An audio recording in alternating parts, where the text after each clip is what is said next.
নমস্কার, আমি পূর্ণা। শুরু করছি ডিজিটাল মিডিয়ায় এই প্রথম বাংলায় খেলার বুলেটিন প্যারালাল ঝলক। শুরুতেই দেখে নেব ফুটবলের যাবতীয় সব খবর নিয়ে খেল সকার।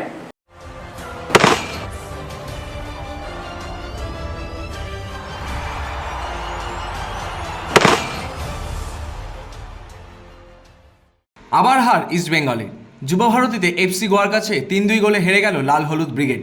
যে বোরহাকে এবার ছেড়ে দিয়েছিল ইস্টবেঙ্গল, সেই তিনি যুব ভারতীতে হ্যাটট্রিক করে বুঝিয়ে দিয়ে গেলেন কত বড় ভুল করেছিল লাল হলুদ ম্যানেজমেন্ট। এদিন যে খুব খারাপ ফুটবল খেলেছে ইস্টবেঙ্গল তা নয়, কিন্তু রক্ষণে শিক্ষানবিশি ভুলে হারতে হলো। বিশেষ করে হিজাজি মাহির গতবারের ফর্মের ধারে কাছে নেই। প্রতিপক্ষের পায়ে বল তুলে দিয়ে গোল খাওয়ালেন। তবে ইস্টবেঙ্গলের আশার খবর একটাই, দারুণভাবে মানিয়ে নিয়েছেন, নিজেকে মেলে ধরেছেন আনোয়ার। কিন্তু রক্ষণে বাকিরা ডুবিয়ে দিলেন। ইস্টবেঙ্গলের হয়ে গোল দুটি করলেন পেনাল্টি থেকে মাদি দালাল এবং ডেভিড। চাপ আরও বেড়ে গেল কোয়াদ্রাতের ওপর। এক সময়ের ইস্টবেঙ্গলের স্বপ্নের ফেরিওয়ালাকে গো ব্যাক ধ্বনি শুনতে শুনতেই মাঠ ছাড়তে হলো।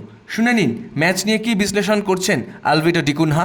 মানে সত্যি খুবই ডিসঅ্যাপয়েন্টিং। পরপর আইএসএল এর 3টে ম্যাচ হেরেছে, দুটো হয়তো হবে, একটা হোম ম্যাচ। কিছু বলার নেই। এই বছর আশা করেছিলাম যথেষ্ট ভালো পারফরমেন্স করবে, যথেষ্ট ভালো টিম করে দিয়ে দিয়েছিল ম্যানেজমেন্ট। এবার আমি জানি না, ম্যানেজমেন্টের কিছু করার নেই। ম্যানেজমেন্ট যতটা পারে ওরা ভালো টিম করে কোচকে দিয়ে দিয়েছে। এবার কোচকে দোষ দেবো কিংবা প্লেয়ার্সকে দোষ দেবো কিছুই বোঝা যাচ্ছে না। মানে একটা সিনিয়র প্লেয়ার কিংবা ইস্ট বেঙ্গল একজন প্লেয়ার, আমি মানে ইস্ট বেঙ্গলকে যেভাবে ভালোবাসি, আমার এটা দেখে খুব খারাপ লাগছে। মানে এই বছর সত্যি আমি অ্যাজ এ ইস্ট বেঙ্গলিয়ান খুব আশা রেখেছিলাম কি, অবশ্যই কোনো আশা তো শেষ হয়নি, অনেকগুলো ম্যাচ বাকি আছে, কিন্তু এইভাবে পরপর যদি ম্যাচ হেরে যায়, আমার একটাই চিন্তা কি প্লেয়াররা কিভাবে মানে উঠে দাঁড়ায়। কিন্তু টার্নিং পয়েন্ট হিজাজি, আমি একটা কথা বলি, লাস্ট ইয়ার যেইভাবে হিজাজিকে আমরা দেখেছিলাম, এই হিজাজি কিন্তু ওই হিজাজি নেই। আমার মনে হয় এক বছর চলেছে কিংবা জার্সিটা শুট হয়েছে, এই বছর কিন্তু আমার হিজাজি চলবে কিনা আমার সন্দেহ। কারণ একটা গোল শুধু বলে না, প্রত্যেক ম্যাচেও ভুল করে। আর আজকের ম্যাচে একটা দোষে হয়তো গোল হয়েছে, কিন্তু তারপরে অব্দি অনেক জায়গায় অনেক দাঁড়ানো ভুল, ট্যাকলটা ভুল। ওই যে আরেকটা যে বোরার যে হ্যাট্রিক গোলটাই হয়েছে, সেখানেই বা দেখো কিভাবে ও ফাইনালি মানে ও বিট হয়ে গেছে। মানে very disappointing, very disappointing. Anwar নিয়ে ফেডারেশনের প্লেয়ার স্ট্যাটাস কমিটির শুনানি পিছিয়ে গেল। 30শে সেপ্টেম্বর শুনানি হচ্ছে না, 14ই অক্টোবর হবে পরবর্তী শুনানি। ইস্টবেঙ্গলের পক্ষ থেকে আবেদন জানানো হয়েছিল তাদের আইনজীবীর অস্ত্রোপচারের জন্য শুনানি পিছিয়ে দেওয়া হোক। তার অস্ত্রোপচারের পর অন্তত 4 সপ্তাহ সময় চেয়েছিল ইমামি ইস্টবেঙ্গল, তবে অতটা সময় দিতে রাজি না পিএসসি। তারা পরবর্তী শুনানির দিন ধার্য করে দিল 14ই অক্টোবর। এও জানিয়ে দেওয়া হয়েছে এরপর আর কোনো সময় দেওয়া হবে না। শুক্রবার সকালে অনুশীলন সেরে বেঙ্গালুরু রওনা হয়েছে মোহনবাগান। শনিবার বেঙ্গালুরু ঘরের মাঠে নামবে দিমি কামিন্সরা। তার আগে বেশ চাপমুক্ত মেজাজেই পাওয়া গেল সবুজ মেরুন ফুটবলারদের। পুরো টিমের সঙ্গে বেঙ্গালুরু যাচ্ছেন নুনো রেইজো। দলে অ্যালবার্তো রড্রিগেজ ও আশিক কুর্নিয়ান ছাড়া সকলেই সুস্থ, আর কোনো চোট আঘাত নেই। এই ম্যাচে আরও বেশি সময় জেমি ম্যাকলারেনকে মাঠে দেখা যেতে পারে। AFC champions league tour match খেলতে ইরানে কি যাচ্ছে মোহনবাগান? আপাতত যা ঠিক আছে, বেঙ্গালুরু ম্যাচের পরই এ নিয়ে সিদ্ধান্ত নেবে মোহনবাগান সুপার জায়ান্ট। ভিসা সমস্যা মিটলেও নিরাপত্তাজনিত কারণে দ্বিধায় মোহনবাগান ম্যানেজমেন্ট। একটা সম্ভাবনা আছে, কোনো বিদেশি ফুটবলারকে না পাঠিয়ে পুরোপুরি ভারতীয় স্কোয়াডকে পাঠানো হতে পারে। তবে সেটা নিয়েও সিদ্ধান্ত বেঙ্গালুরু ম্যাচের পরই হবে। আইএসএলের মঞ্চে পা রেখেই সবাইকে নাড়িয়ে দিল মোহামেডান। প্রথম দুটি ম্যাচেই সকলের নজর টেনে নেন চেন্নিসবের ছেলেরা, কিন্তু সেভাবে ফল পাওয়া যায়নি। তৃতীয় ম্যাচেই চমকে দিল সাদা কালো ব্রিগেড। চেন্নাইয়ের মাঠে চেন্নাইনকে হারিয়ে তুলে নিল ঐতিহাসিক জয়। আন্দ্রে চেরনিসভ গত কয়েক বছর ধরে ধাপে ধাপে তুলে এনেছেন মোহামেডানকে। তিনি তৃপ্ত, তার মন্ত্রেই ছুটছেন কাসিমভ অ্যালেক্সিসরা।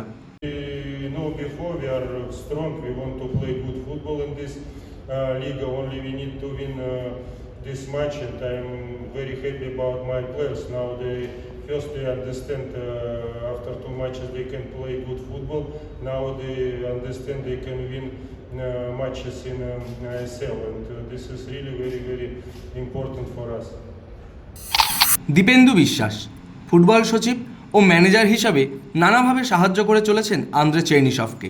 মোহামেডানের এমন উত্থানের অন্যতম কারিগর। এবং ইনভেস্টর বাংকার হিলের কর্ণধার দীপক সিং, তিনিও সবসময় পাশে দাঁড়িয়েছেন মোহামেডানের। দীপেন্দু দীপক দুজনেই আপ্লুত। আজ যে ওদের দারুণ খুশির দিন। এবং আমরা অ্যাওয়ে ম্যাচ জিতলাম, এটা আমাদের সমর্থক, আমাদের ক্লাবের সকল কর্মকর্তা, আমাদের সাচি গ্রুপ, বাংকার হিল সবার সাফল্য। এটা আমাদের সবার সাফল্য, মানে আমরা সবাই যে কষ্টটা আমরা করেছি লাস্ট 4-5 বছর 6 বছর আমাদের ক্লাবের সবাই মিলে আর কি, মানে এটা এই সাফল্য সমর্থকদেরকেও আমি উৎসর্গ করব যে খারাপ সময় সমর্থকরা মাঠে এসেছে আমাদের পাশে থেকে, যে তাদের এই দিনটা এনজয় করুক, তারা আনন্দ করুক, এই দিনটা দেখবে এবং আগামী দিনে এই মোহামেডান স্পোর্টিং আরও ভালো খেলা উপহার দেবে ভারতবর্ষের। सो ये फीलिंग्स अभी गूजबम्स अभी तक आ रहे हैं। मैच खत्म हुए 1 घंटा हो चुका है पर गूजबम्स जा नहीं रहे हैं और बहुत बहुत बहुत खुशी हो रही है कि हम जिस प्रोसेस को लेकर चल रहे थे और जो ट्रस्ट था इस टीम के ऊपर वो हमें धीरे धीरे रिजल्ट दे रहा है। ভারতীয় ফুটবলে প্রবলভাবে আলোচনায় চলে এলেন আন্দ্রে চেরনিসভ। তিল তিল করে গড়ে তুলেছেন এই মোহামেডানকে। ধাপে ধাপে ভারতীয় ফুটবলের সেরা লিগে তুলে নিয়ে এলেন। খুব কাছ থেকে তাকে দেখেছেন ম্যানেজার দীপেন্দু বিশ্বাস। তার মুখে চেরনিসভের ভূয়সী প্রশংসা। দ্বিধাহীনভাবে দীপেন্দু জানিয়ে দিলেন এই মুহূর্তে চেরনিসভ ভারতীয় ফুটবলের অন্যতম সেরা কোচ। আমাদের কোচ হচ্ছে মানে আমার মনে হয় এই ভারতবর্ষের ফুটবলের অন্যতম সেরা কোচ। সে দেখিয়ে দিয়েছে 3টে ম্যাচে আমরা ফুটবল খেলা শুরু করেছি এবং আগামী দিনে আরও ভালো ফুটবল আমরা খেলব। মাদ্রিদ ডার্বিতে অনিশ্চিত কিলিয়ান এমবাপ্পে। আলভাসের বিরুদ্ধে রিয়াল মাদ্রিদের 3-2 গোলে জয় পাওয়ার ম্যাচেই চোট পেয়েছিলেন তিনি। শোনা যাচ্ছে সেই চোটের কারণে আপাতত কয়েকটা দিন মাঠের বাইরে থাকতে হবে এমবাপ্পেকে। সেই সঙ্গে শুরু হয়েছে নতুন জল্পনা, মাদ্রিদ ডার্বিতে তাকে ছাড়াই হয়তো নামতে পারে রিয়াল মাদ্রিদ।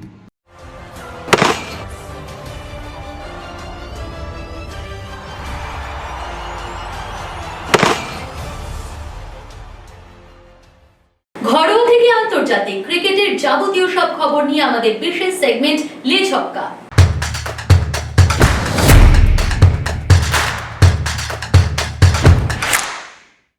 প্রবল বৃষ্টিতে 2 সেশনে পুরোপুরি খেলা সম্ভব হলো না কানপুরের গ্রিন পার্ক স্টেডিয়ামে।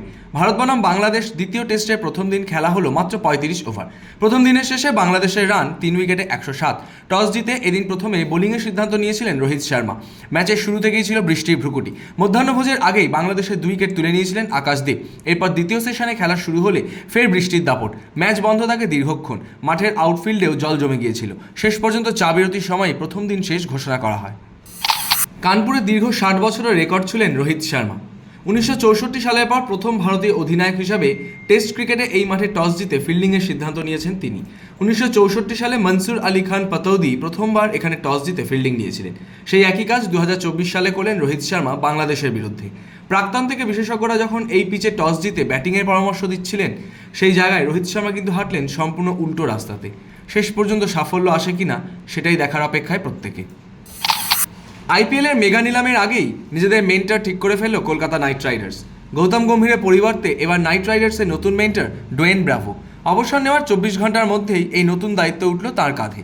শুধুমাত্র কলকাতা নাইট রাইডার্সই নয়, নাইট রাইডার্সের বাকি সবকটি ফ্র্যাঞ্চাইজিতেও মেন্টরের পদ সামলাবেন ডিজে ব্রাভো। নাইট পরিবারের সঙ্গে যুক্ত হতে পেরে আপ্লুত এই প্রাক্তন ক্যারিবিয়ান তারকা। তার উপর যে নাইট শিবির ভরসা রেখেছেন তাতেই কৃতজ্ঞ তিনি।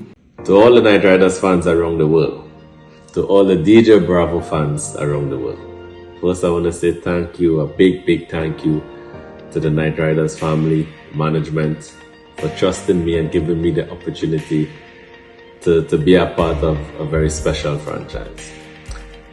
I want to say a big thank you also to the management and staff of the Chennai Super Kings for giving me the blessings to move on and carry on in a journey that I believe that I always want to be able to be in a position where I can inspire the next generation of champions.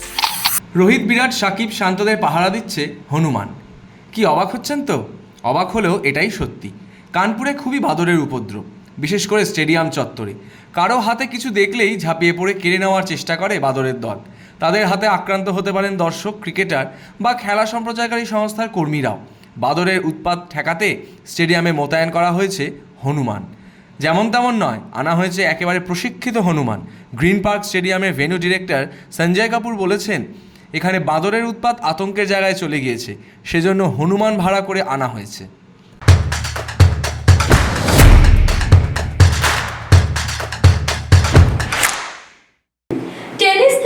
তার, hockey থেকে দাবা, football cricket ছাড়াও অন্যান্য সব খেলার খবর নিয়ে এবারে দেখে নেব উইং প্লে।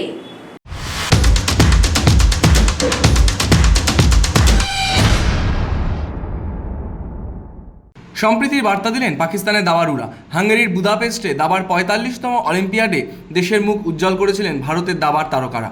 রমেশবাবু প্রজ্ঞানন্দ ও ডি গুকেশদের পাশাপাশি দিব্যা দেশমুখ এবং তানিয়া সচদেবরাও দুরন্ত দাবা খেলে জিতে নিয়েছিলেন সোনা। এই প্রথমবার ভারতের পুরুষ ও মহিলা দল এই আসরে সোনা জিতেছিল। এই ইভেন্টের শেষেই দেখা যায় যে পাকিস্তানের দাবারুরা ভারতের জয়ে সামিল হয়েছেন। তারা ভারতের পতাকা হাতে ছবি তুলেছেন। মুহূর্তের মধ্যেই সোশ্যাল মিডিয়ায় ভাইরাল হয়ে যায় সেই ভিডিও। কিছুদিন আগে হকির এশিয়ান চ্যাম্পিয়ন্স ট্রফিতেও পাকিস্তান দলকে দেখা গেছিল চীনকে সমর্থন করতে, কিন্তু দাবা দল একেবারেই তাদের বিপরীতগামী। হার্দিককে উপেক্ষা করে চাওয়ালার সঙ্গে সেলফি তোলার হিড়িক ভারতীয় ভক্তদের। ভারতীয় হকি দলের মিডফিল্ডার হার্দিক সিং প্যারিস অলিম্পিকে দেশকে ব্রোঞ্জ দিয়েছেন। এশিয়ান চ্যাম্পিয়ন্স ট্রফিতেও ভারতের জয় গুরুত্বপূর্ণ ভূমিকা রেখেছিলেন তিনি। তাকেই চিনতে পারলেন না ভারতীয়রা। হার্দিককে উপেক্ষা করে ডলি চাওয়ালার সঙ্গে সেলফি তুলতে ব্যস্ত ভক্তরা। সোশ্যাল মিডিয়ার দৌলতে বেশ পরিচিত মুখ তিনি। তার অভিনব কায়দায় চা বিক্রি নজর কেড়েছে সাধারণ মানুষের।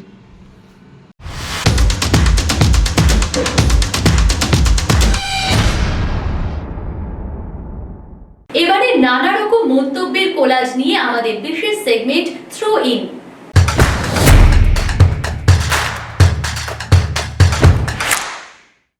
এবারে নানা রকম মন্তব্যের কোলাজ নিয়ে আমাদের বিশেষ সেগমেন্ট থ্রো ইন।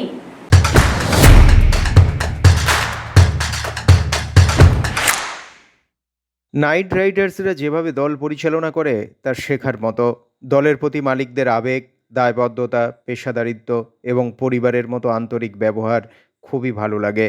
খেলা ছাড়ার পর আগামী প্রজন্মকে প্রশিক্ষণ দেওয়ার এটাই সেরা জায়গা। সাকিবের নিরাপত্তার দায়িত্ব বোর্ডের হাতে নেই।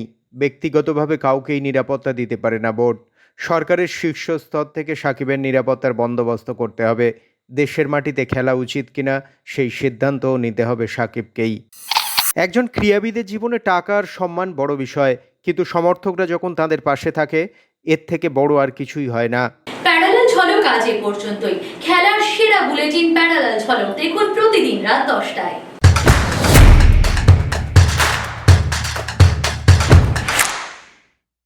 প্যারালাল ঝলক আজ এ পর্যন্তই। খেলার সেরা বুলেটিন প্যারালাল ঝলক দেখুন প্রতিদিন রাত 10টায়।